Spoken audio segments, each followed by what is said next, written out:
speaker is a Canadian physicist and former professor at the University of Ottawa, where he taught over 20 years. He holds a PhD in physics from the University of Toronto, has published over 100 peer-reviewed scientific articles. His research based on all-cause mortality data shows there was no viral pandemic and attributes excess deaths to government policies, medical protocols, and vaccines rather than the virus. Please give a warm welcome to Denis Rancourt.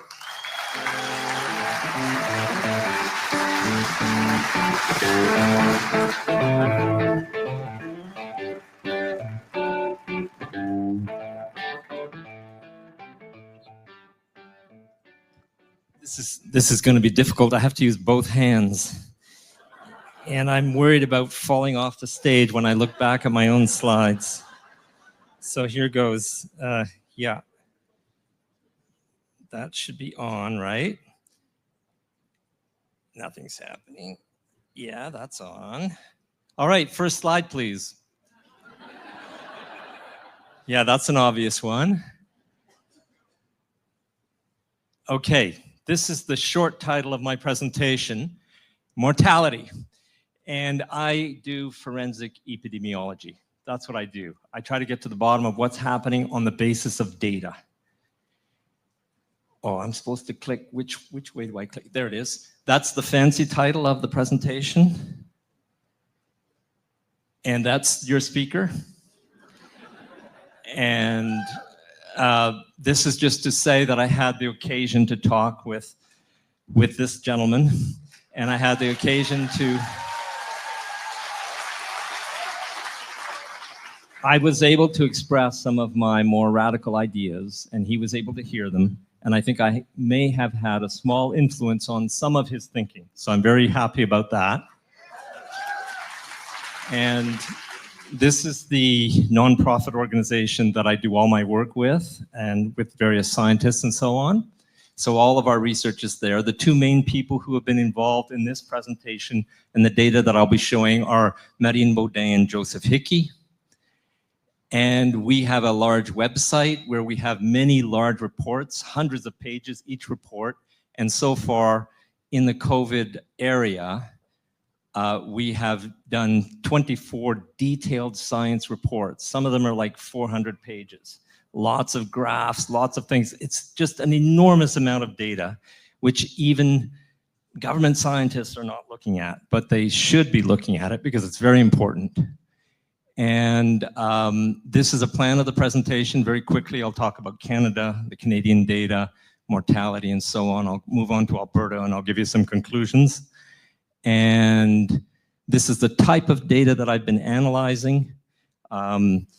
Mortality, so-called COVID death, assigned death due to COVID by the government, various kinds of causes of death, and socioeconomic parameters, that more than 70 of them, to try and understand what's happening at the same time as these excess deaths. And I'll start with Canada. And this is for the international viewers, just to position things. And this is, to start with, someone we all know. Theresa Tam wrote a scientific article in which she claimed, with her co-authors, that they had, by their measures, saved approximately 1 million lives in Canada. And we wrote a paper. This is graphs on the paper here. I think my laser pointer should be working. There it is. Okay, now we're at the next graph. Okay, hang on. Well, okay, so we wrote a paper showing that Theresa Tam's conclusions are complete fabulation. There is no way that they averted 1 million deaths. That would be equivalent to a world war in Canada on Canadian soil. So it's just crazy. That is nonsense right there. And we prove that mathematically. And so now this is the kind of data that I'm going to be telling you about. It's mortality data. So we're just counting deaths. It's something all countries do. They do it very well. You know when someone dies, how old they were, where they died. And on a per week basis, you look at this all-cause mortality. And this is for some of the large provinces in Canada. And you see that it has a seasonal pattern up and down. There are more deaths in the winter. And guess what? Scientists don't really know in detail why that is. okay? There's a lot of conflicting theories and so on, but that is still something that is not completely understood. These dashed lines here are, these dashed lines represent the declared start of the COVID pandemic, so-called pandemic. That's the declared end of the pandemic. Right after the start of the pandemic, there was this huge peak in excess mortality that is in some provinces, Ontario and Quebec especially, but it did not occur in Alberta.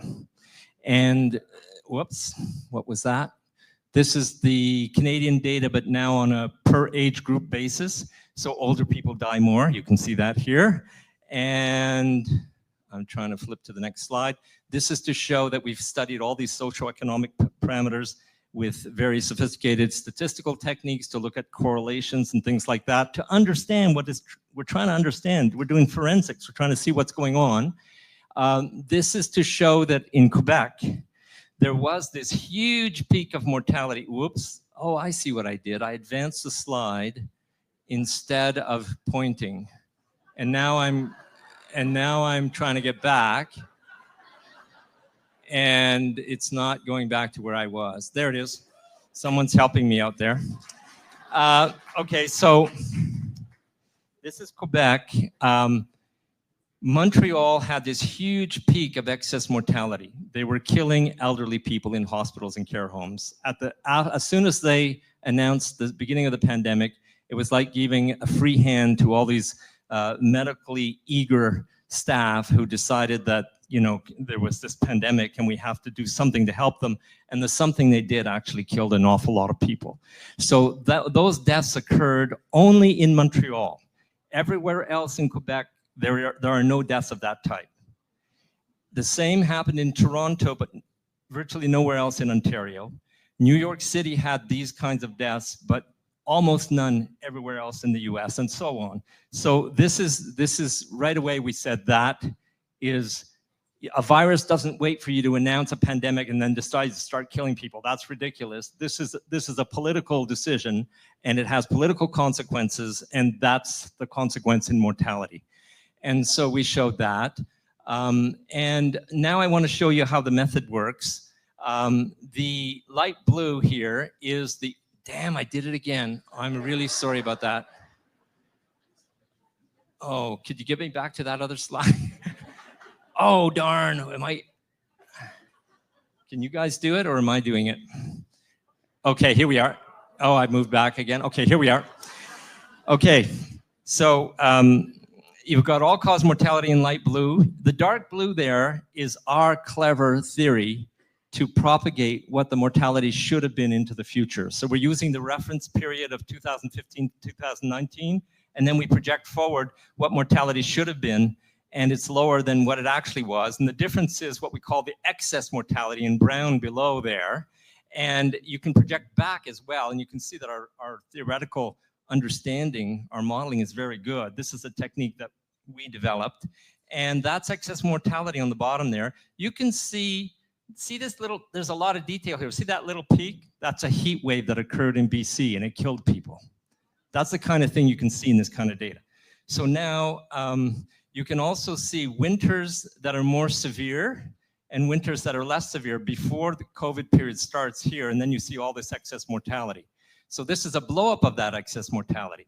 This is excess mortality, mortality that should not have occurred, that would not have occurred if they hadn't declared a pandemic, in my view, having studied all of this, per week as a function of time here. And what you see is that first peak one, which is that killing of elderly people in care homes and so on. This is a peak that happened the first winter when they had horrible lockdowns. Then we start vaccinating. So the doses 1 and 2 cause peaks. That's the heat wave in BC. This is the first booster that came out. The first booster was rolled out very quickly, and it coincides with a very sharp peak in excess mortality. And we see this in almost 100 countries around the world. So they rolled out the first boosters simultaneously in both the northern and the southern hemisphere. They did it quickly, military style, and you see this peak everywhere where they did it. So that's very clear proof that we've demonstrated that there's an association there. Then the second booster, they rolled out more slowly, so you get this rise. As soon as they leave the hospital and they finish putting out the boosters, you get a drop in mortality.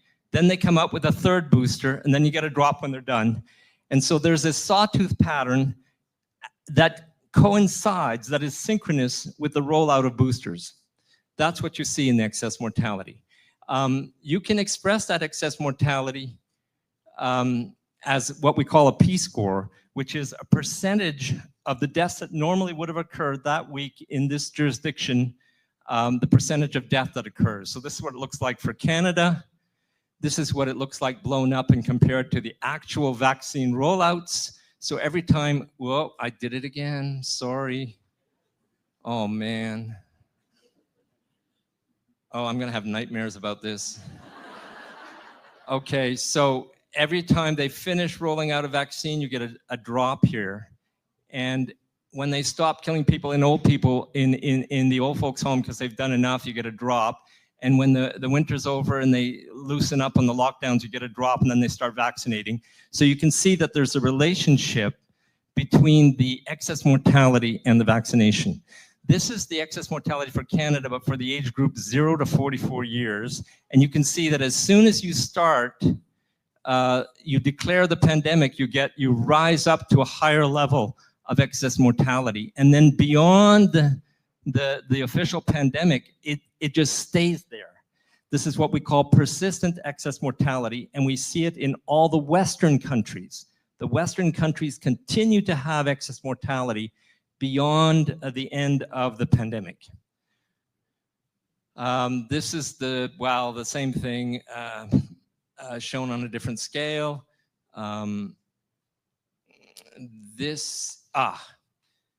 Actually, it wasn't the same thing. It was for the 65 to 84-year-olds. This is for the 85-plus-year-olds. Now, this is very important. This is excess mortality, so mortality that shouldn't have occurred compared to the zero line here. For 85-plus-year-olds, that big peak in Canada. Now, notice this. After you get a peak, it comes down below zero. After you get a peak, it comes down below zero. After you get a peak, it comes down below zero. That's called the dry tinder effect. What that means is you so aggressively killed people in that peak that there's no people left to kill immediately after. They die less.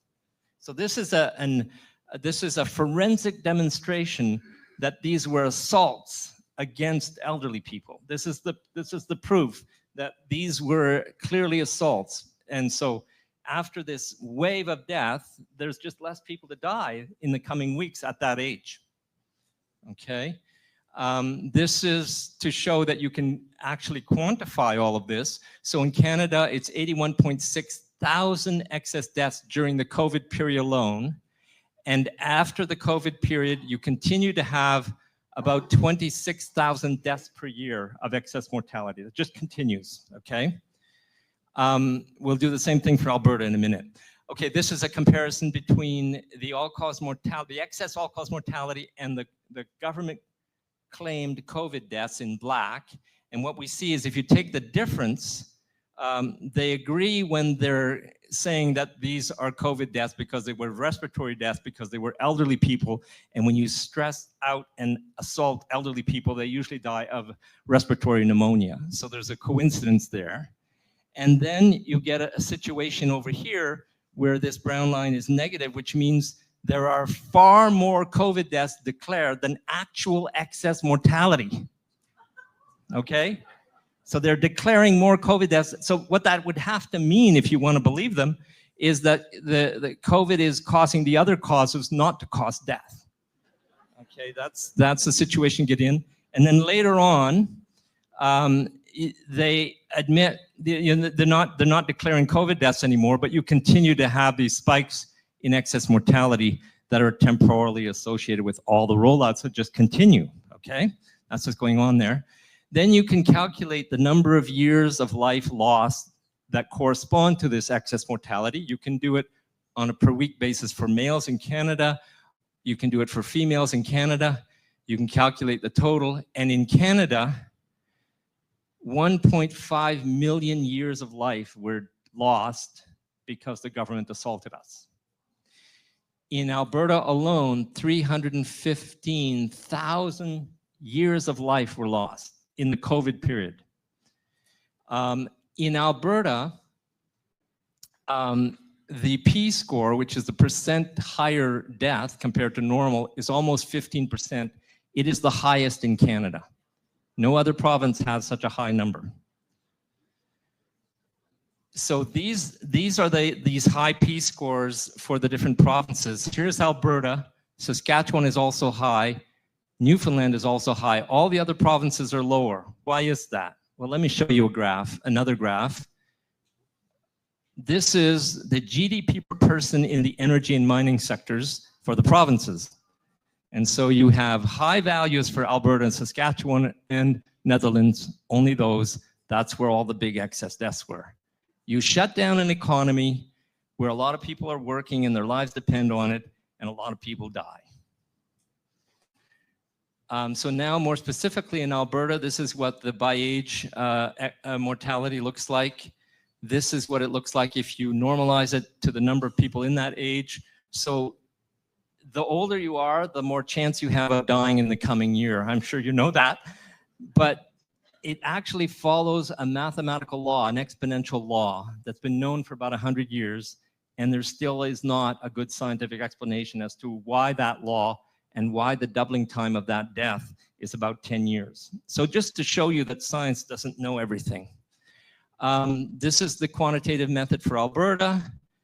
This is what the excess mortality looks like for Alberta. So you notice that there isn't that peak at the beginning. So Alberta did not viciously kill elderly people right when the pandemic was announced, okay?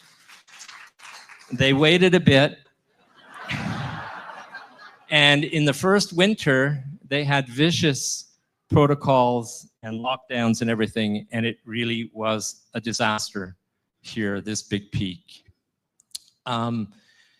This is what it looks like compared to the vaccine rollouts. This is what it looks like compared to Ontario. So Ontario and Alberta can be compared in detail. There's some really important differences. I don't really have time to go through it, but this is the comparison between Ontario and Alberta for the age group 0 to 44-year-olds. And this is where you see that in this age group, the death rate in Alberta is much, much higher than anywhere else in Canada, and Ontario in particular. It can even reach 100% per week during the COVID period. This is now for the 85-plus-year-olds, where you can really compare what was done to the more elderly people. And now I looked at municipalities in Alberta. I quickly looked at mortality in a lot of these municipalities. Well, I did it again. Pointer, there it is. Okay, so I quickly looked at these municipalities, and I found that these three, St. Albert, Spruce Grove, Airdrie, did not experience a pandemic. There was no excess mortality there. So when you live in a nice home in one of these neighborhoods, and you sit and do Zoom calls and order things in and have a nice life, you don't die from this pandemic. The virus doesn't go to your house, okay? Now, this is a comparison between excess mortality by year in Alberta and the declared COVID deaths. So the first slide is for all ages together.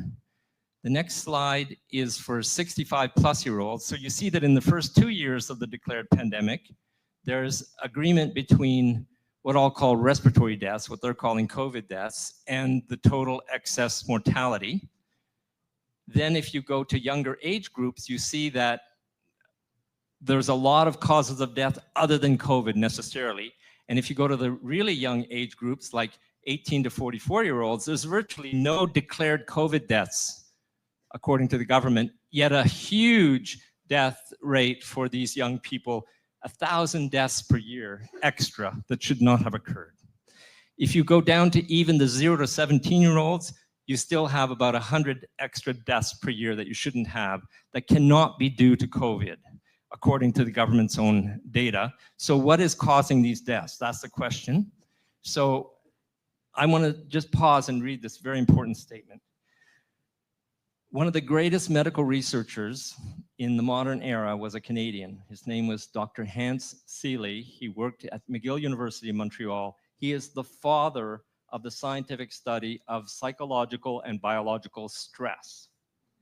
He won every prize you can win in his area except the Nobel Prize. And he said this about death. He said, some diseases have specific causes, the direct actions of certain particular disease-producing agents, such as microbes, poisons, or physical injuries. Many more diseases are not caused by any one thing in particular. They result from the body's own response to some unusual situation. This is something that they should teach much more aggressively in medical school, because a lot of MDs appear not to know this. It's very important. So now let's look at causes of death with an eye to Hans Seeley's work. And so I just picked some here. We've got heart attacks, diabetes deaths, you fall, you injure yourself and it causes death, alcoholic liver disease. Alcoholic liver disease shoots up at the pandemic for the 18 to 44-year-olds. It also goes up for these not so young people. Heart attacks go way up for the 45 to 64-year-olds, and so on. Diabetes deaths are dramatically increased during COVID, maybe as a result of self-harm from binging on sugar. That's a hypothesis. Now we look at the leading causes of death, and this is for ages 65 and over in Alberta. And we see the declared COVID deaths here. We see the usual sequence, you know, cancer, heart disease, and so on. And if we go to younger age groups, 45 to 64, now you start to see something happening. You start to see in black here, deaths, accidental poisoning due to substances. That's basically drug overdoses. And it's usually fentanyl these days, okay? So that's the black curve, which is now the third leading cause of death during COVID for this age group. Now, if I go to the next age group, 18 to 44-year-olds, those fentanyl deaths are through the roof. It is by far the biggest cause of absolute death, all around, everything death. If you add all the causes together, it's 100%, it's all deaths. So this is a massive death rate due to accidental poisoning from substances, meaning fentanyl, okay, for the 18 to 44-year-olds. And then if you, the next one below, the next one is, guess what? Suicides. But that's been the case even before COVID. So that's just a comment on our society. For the 0 to 17-year-olds, it is striking that you still have a lot of fentanyl deaths. And it is also striking that suicide is on the rise, even before COVID, in this age group. So we're trying to understand what causes these deaths.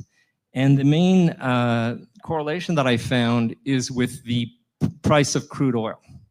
So the price of crude oil had a huge drop here in 2014 when they were attacking Russia by trying to take away its revenue by dropping the price of crude oil. It's a geopolitical event.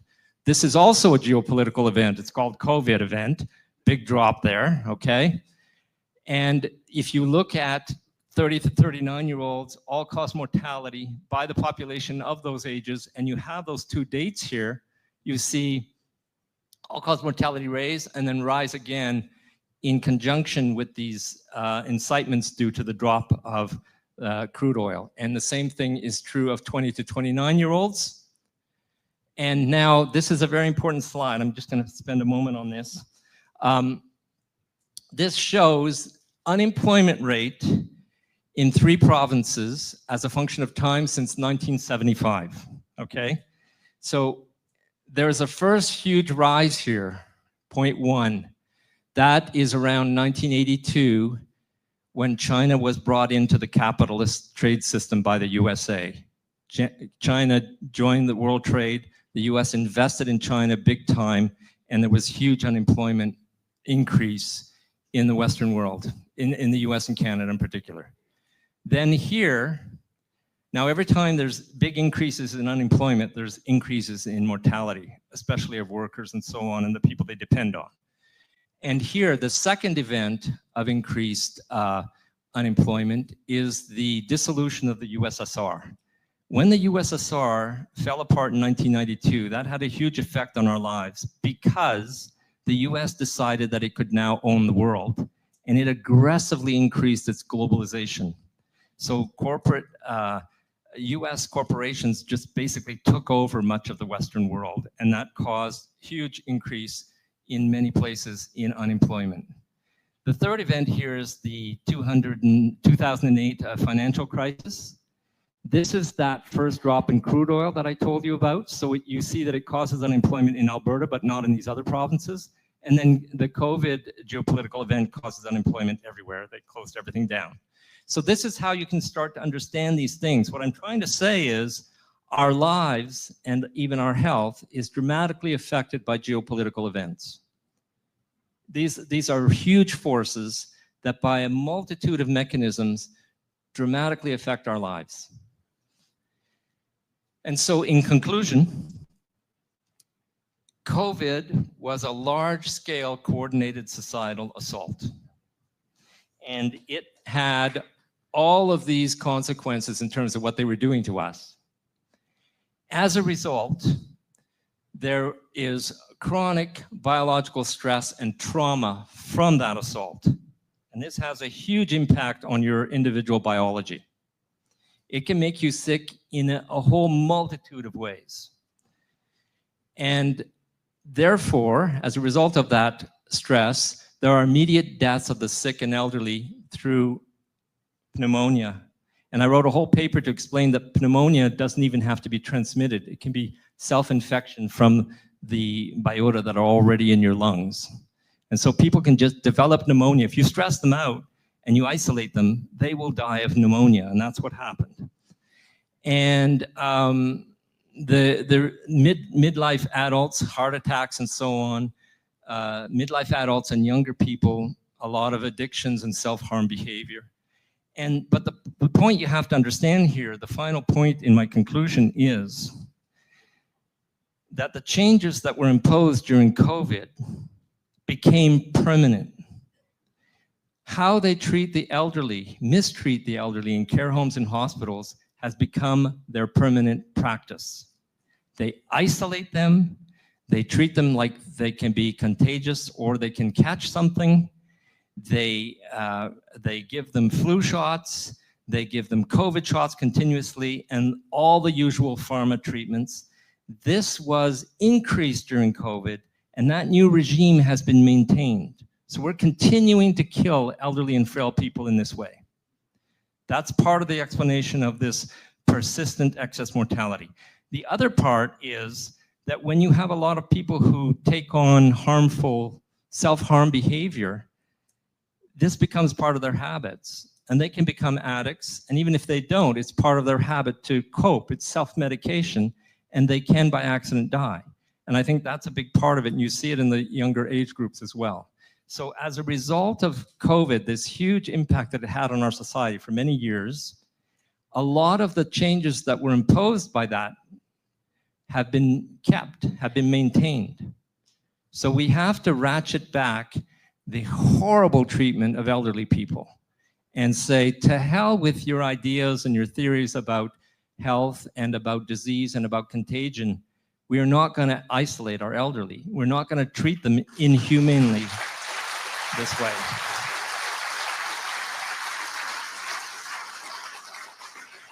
So that's one of the main conclusions here. Our data, which is we show persistent excess mortality, increased mortality even among the young, the dry tinder effect among the most elderly, which really demonstrates that you're assaulting them. All of these things are indicators, and I'm going to be harsh here, of a sick and collapsing society, a corrupt society. So when your infant mortality is increasing, when you're killing the elderly, when you're being cruel, when you're creating conditions to the point where people start looking for escape and self-harm behaviors, then you have a sick and corrupt society. It's corrupt because all the institutions are participating in it. The people who want to make profit are participating in that. So that is the main conclusion. Regarding healing, well, I would say the answer is solidarity. community, social links, so that's support. Becoming political, I don't have to tell you in Alberta about that. That's influence. And then read, discuss, learn, argue, compare. That's self-knowledge of your place in the world and what your body's really like, and knowing yourself and all that.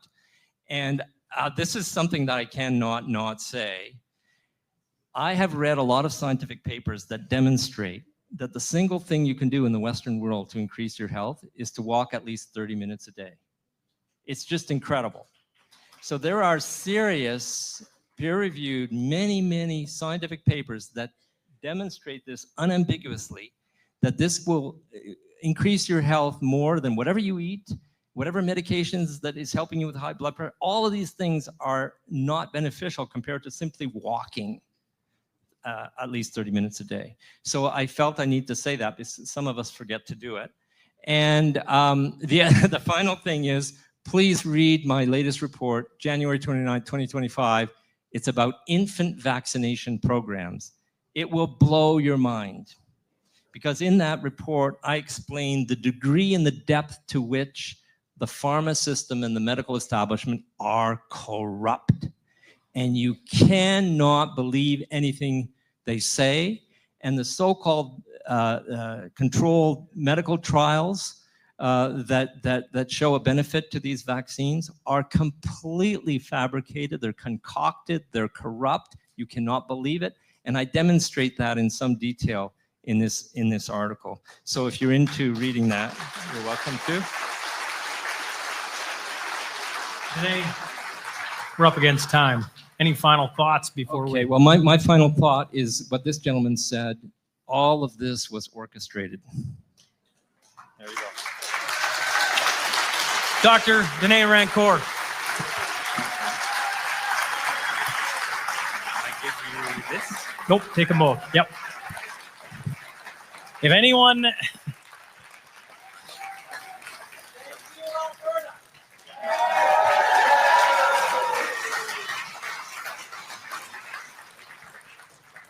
To the people online, he just said thank you to Alberta. You know, I was talking to Denis in the back, and you know, he was like, I feel like he felt like I was giving a rough time. I'm like, holy man, you got down to 71 slides. How are you going to get through that?